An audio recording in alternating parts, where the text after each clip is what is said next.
Thank you very much for the nice introduction. So good morning, everybody. My name is Susanne Chishti. I'm the CEO of Fintech Circle, and I will give you an overview today about the latest RegTECH innovation. Fintech Circle, we are a membership group of 75,000 members globally. And we do three things. On one side, we invest in fintech startups. So we run our own angel network. And we've got about 80 angel investors. And our goal is to identify the best fintech startups early stage to invest in them. The second thing we do is we work with established organizations to help them innovate. And we also focus on education, which I will talk to you a little bit later as well. So we did a study just a few months ago, which was asking, our members, have you ever met somebody who used the word RegTech or blockchain or artificial intelligence without knowing what those terms mean? And did this ever happen to you guys? Did you ever meet somebody who used those terms, without knowing what those terms are? you know and I think many of you are see nodding. We literally had 94% came back and said, we see that all the time, that so many people are bluffing their fintech knowledge. And of course, you are here to learn, and the whole conference is here to learn, which is already setting yourself apart, from all people who just use the terms without knowing what they actually mean. We also summarize this whole expertise in one book, which is called the Fintech Book, now available in 107 countries. I just came back from China last week, where we launched the Fintech Book in Mandarin as well.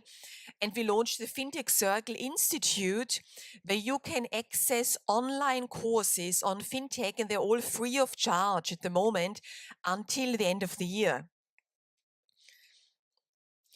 So when we look at finance, finance is an industry which is more than 500 years old. So it's not a surprise that change is hard, because everything can be questioned, the value proposition, the business models. And looking at China, on the right side, you see even the first paper-based money, which was invented 1,000 years ago. So it's an industry which has lots of history, and therefore innovation across finance is difficult because we've got so much at stake as well. However, I worked in banking 15 years. I started out in Berkeley 20 years ago in the States, in the Silicon Valley, working for a fintech company before the term was even invented. And then I worked, 15 years across lots of different banks. And I left banking in 2014 to set up Fintech Circle. And I remember 3 years ago, most banks, most financial institutions hoped the whole fintech trend, so the whole fintech revolution will almost go away, and it will just be a short-term thing, but not of substantial change. However, what we have seen now is we see fundamentally new business models emerging, crowdfunding, peer-to-peer lending. We see infrastructure such as blockchain, being developed and applied to lots of areas within finance. And we see completely new value propositions. So talking about fintech and regtech, it is not at all a surface trend, which will be short term. It's a long-term trend. And I really believe we are probably in year 2 or 3 of a 20-year cycle. So we're at the beginning of a huge change. And looking at our industrial revolutions, looking at the steam engines, which we had more than almost 200 years ago. Now we're in the 4th industrial revolution, which just started in the last 5 years, focused on artificial intelligence, on big data analytics, which will allow a use of completely new models, new business opportunities, which were unthinkable, just a few years ago. And when you think about from a holistic point of view, you've got this fourth industrial revolution, which touches all sectors of our life. Then you've got in finance the fintech sector, and within fintech you've got RegTECH. So you've got it's all linked and all fits together well. And the FCA, they defined fintech. And I wanted to give you this definition because, of course, there are lots of definitions out there.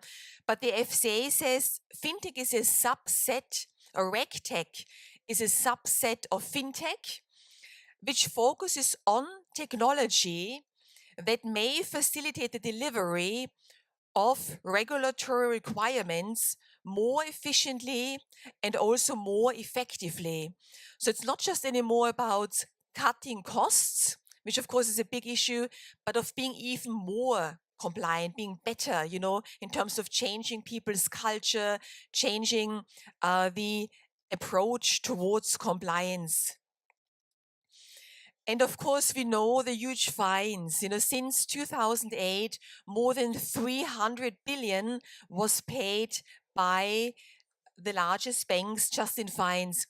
I remember the banks I worked for after the financial crisis, we implemented the so-called 3 lines of defense, which was one first line was the front office, all our traders, what did they have to do? Second line was compliance, and third line was audit. And the goal was to identify any wrongdoing inside the organization before the FCA or any other regulator picks it up. Because then at least you're in a better position to fix it quickly, to tell the regulator to pay hopefully lesser fines if you can show that you're proactive. And at that time, the solutions which were available were not as good as now. So now we've got much better solutions. And the key concern, when you talk about compliance, looking at the compliance people, is that regulation is just never ending. And it is completely almost impossible for a human to keep up with so many daily alerts, new regulation which comes up.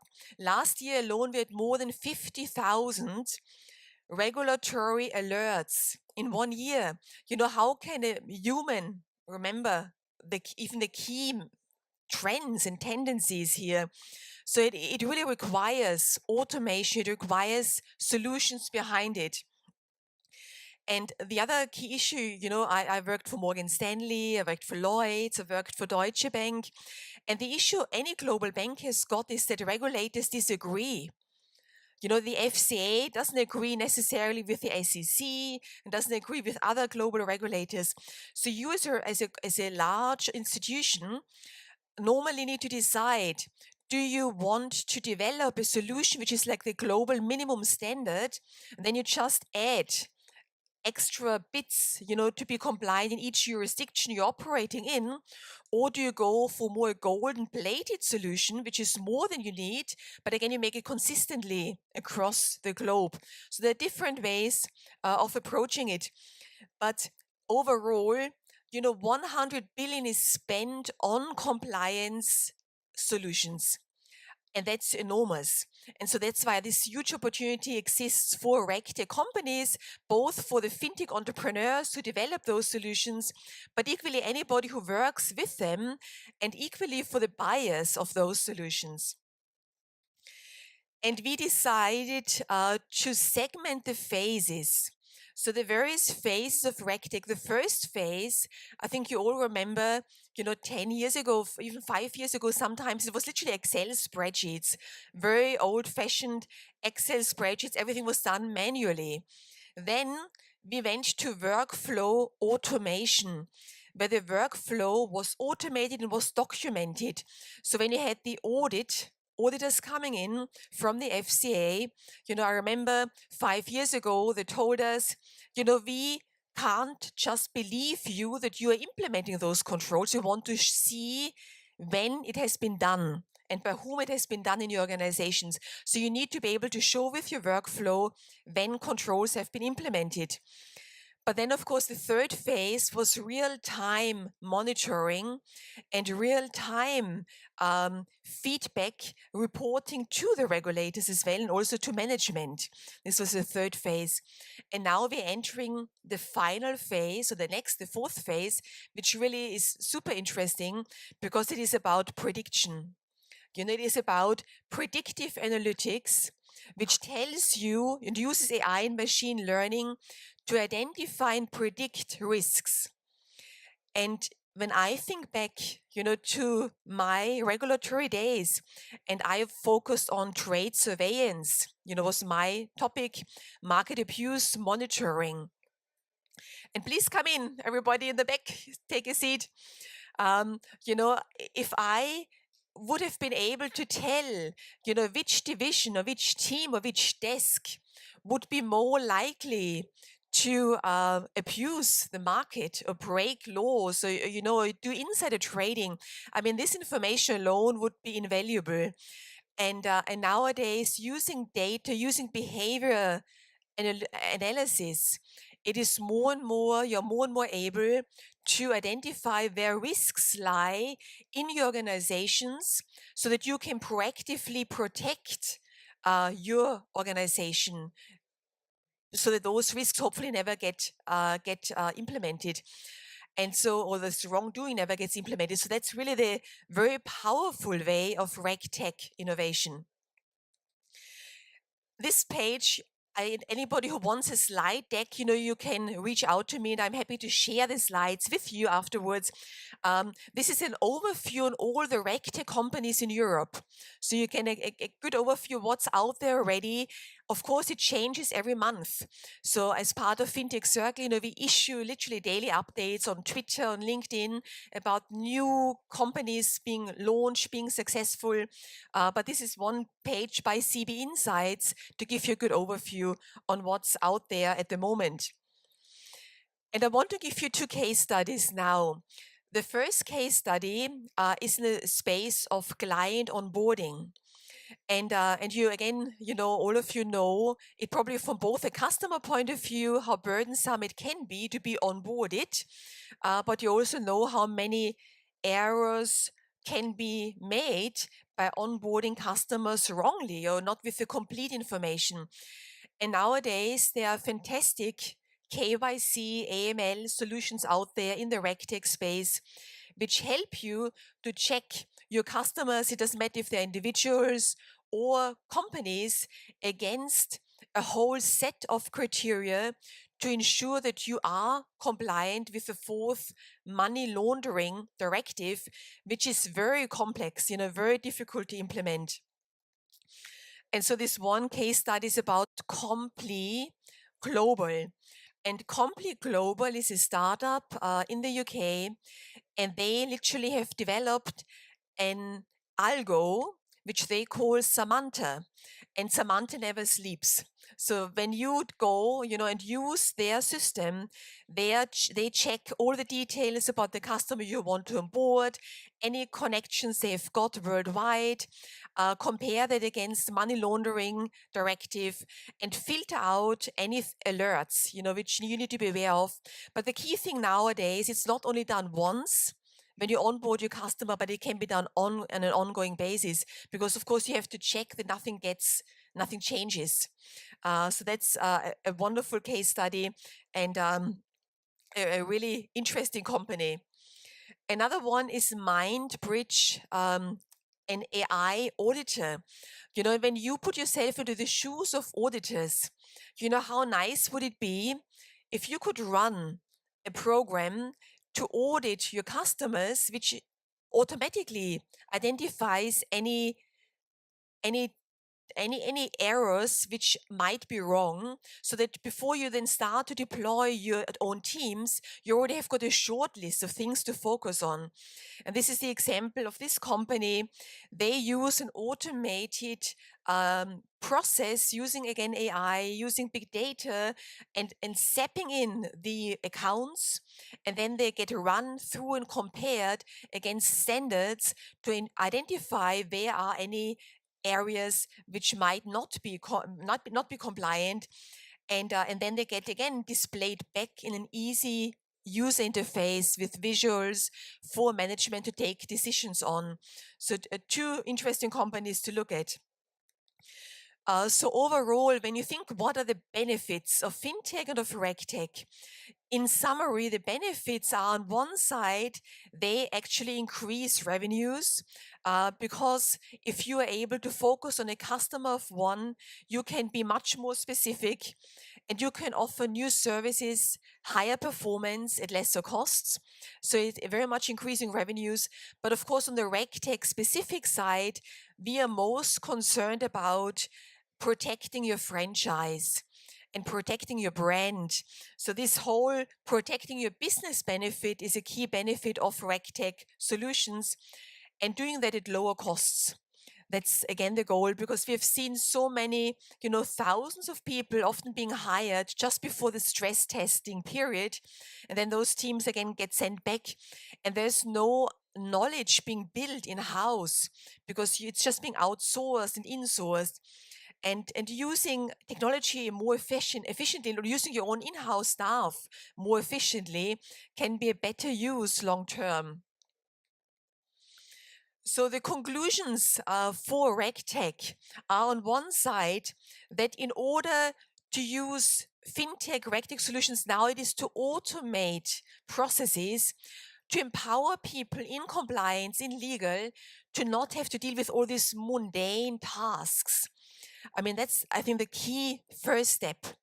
The second goal, long term, is to really empower compliance, empower our regulatory teams to use those solutions to predict risks and to manage those risks proactively to ensure that they don't happen.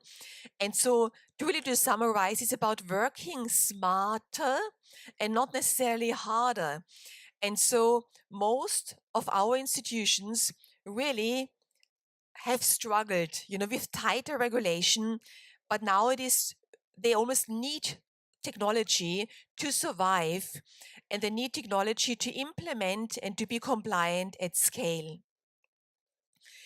And the reason why innovation is so hard is because when we look at Harvard Business School, there's one professor, Professor Clayton Christensen, and he focuses on innovation, and he always said that normally disruptive innovation does not come from large institutions, but it comes from the new players, the new companies who enter the space and who are able to challenge the status quo completely and who are able to come up with ideas which were completely unheard of before. So, and that's what we see in this chart on the top right side.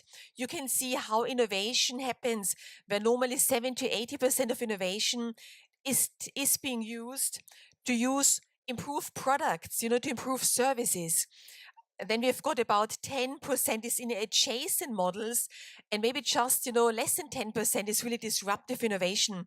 And to some extent, the RegTech space and the RegTech startups and entrepreneurs, they have got this huge potential of being completely disruptive because their customers are both the regulators themselves and the financial institutions.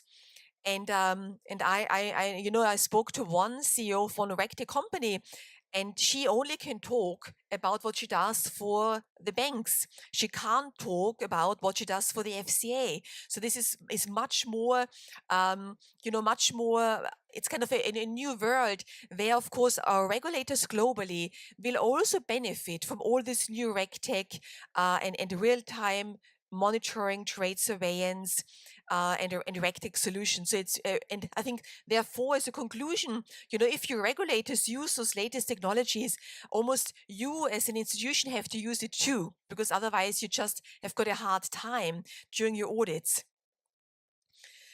As part of our study, we also asked, how do people get promoted internally? And this might be relevant, for many of you, because we said, if you've got 10 years of experience in finance, and you have no digital skills. And then you've got another person who's got only 5 years of experience in finance, but has got lots of digital skills. Whom would you promote? And the response was the second person. We promote, it doesn't, almost the finance experience is less valuable now unless it's combined with digital know-how. And which of course is scary to some extent, because we all have got lots of experience in banking, but we need to combine it nowadays with digital know-how. And of course, it helps younger people to enter our sector much easier if they bring all these digital skills with them. The Fintech Circle Institute, as I mentioned before, provides these 1-hour courses on blockchain technology, on cryptocurrencies, on regulatory technology, and artificial intelligence, enterprise innovation. And our goal with those courses is to ensure that we empower people, because we always said, of course, Fintech Circle, we are focused on fintech 100%, but we believe in people more than we believe in algos. So we really want to make sure that all our thousands of people in finance don't lose their jobs, but upskill themselves to be on top of the algo line. And going forward, there will be an algo line. It's almost like in our society, there will be jobs where your boss will be a computer. And when you think about Uber, all the Uber drivers, all their bosses are algos who tell them where to go, whom to pick up. And of course, we all want to be on top of this algo line, and we want to tell the computers what to do and not the other way around. And so it really has got huge implications, on our educational systems and how we want to educate our own children as well. This was the launch of our Fintech Circle Institute just 2 months ago, and you're really happy to join and online if you're interested to learn more. So finally, my conviction really is that an investment in knowledge pays the best interest. And that's important because RegTech is continuously changing. So even if you think, now you know what happens in the market, in 3 months' time, it has already further improved. So there's so much going on, and it's for the better. It's better for us, better for our institutions, better for the regulators, but it is not easy to keep up, So that's why I really think investing in knowledge is a key thing. And with that, I would like to thank you all for your attention. I hope you enjoyed it, and I'm very happy to take any questions. Thank you. Yes. Okay, so we've got time for one question. Anybody who wants to know more about fintech or investing in startups or specific RegTech questions? No, maybe I answered everything. So with that, yes, please, there's one question here. What do you think would be an example of using RegTech wrongly? Using RegTech wrongly, a very good question. I think would be if you use it as a black box. I think back at high frequency trading, I remember this was one of the areas I focused on, was how do you comply with regulators on high frequency trading? And that was such a complicated subject. And our regulators wanted, our banks naturally to understand what they were doing. But the top management who knew the strategy behind high frequency trading did not understand the technology. And the technology guys didn't understand the strategy. This huge disconnect. Sometimes you've got these black boxes where nobody really can turn the off button if something goes wrong. And so I think RegTech always has to be transparent. You need to be able to understand why certain decisions are being made. You need to know how data gets included and gets weighted against each other. Which data do you pay more attention to than other data sources? And it all has to be also, it has to make sense, also just from a common sense point of view. So I think that's a key thing. Don't believe in black boxes. Yes, please.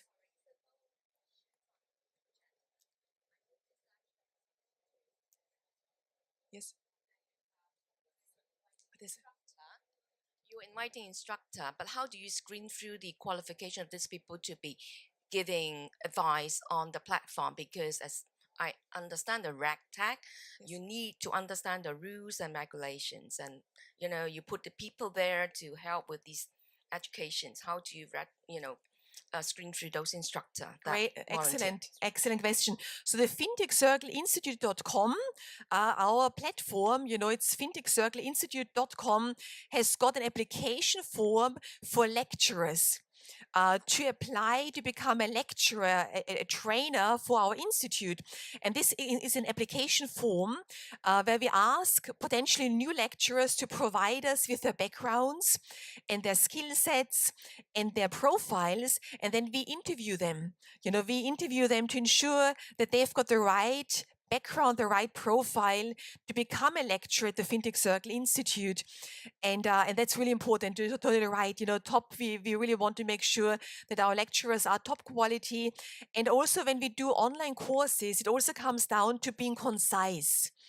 Because nobody of us has got 3 months to take out of our busy schedules to go to a course anymore. But we need 1 hour sessions, maybe which we can listen to over the weekend, on the evenings, where we really upskill ourselves on an ongoing basis. And that's our challenge at the Institute. We want to have people who are able to put things concisely so that the learner, the students, really can capture most knowledge in a very short piece of time. Thank you. Thank you, Susanne. Excellent. Thank you very much.